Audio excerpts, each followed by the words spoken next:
Diversional politics లేదంటే గనక కృత్రిమ కేసులు, తప్పుడు కేసులు ఇది ఎంతకాలం పాటు పనిచేస్తాయి?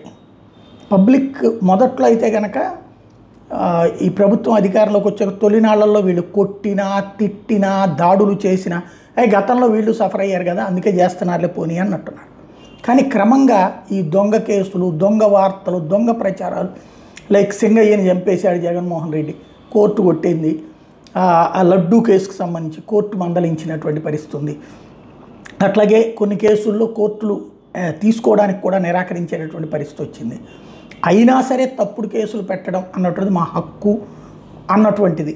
అదే సందర్భంలో డైవర్షనల్, ఇప్పుడు నిన్న ఆ గుడి వివాదం వచ్చింది, ఇవాళ జోగి వైపుకి వెళ్ళిపోతుంది డైవర్షన్ అంతా కూడా. అదే వాళ్ళు కోరుకునేటటువంటి diversional politics. At the same time తప్పుడు కేసులు పెట్టినా తప్పు లేదు, ఇక వీళ్ళు జీవితంలో రారులే వైసీపీ వాళ్ళు, మనల్ని ఏమి రేపొద్దున తప్పుడు కేసుల్లో పెట్టే అవకాశం ఇవ్వము, శాశ్వతంగా మేమే ఉంటాం అన్నటువంటి ఒక ఫీలింగ్లో ఉన్నట్టుగా కనబడుతున్నది ఇప్పుడు. బట్ ఈ ఇంపాక్ట్ భవిష్యత్ రాజకీయాల్ని ఏ మేరకు మారుస్తుంది అన్నటువంటిది చూడాలి.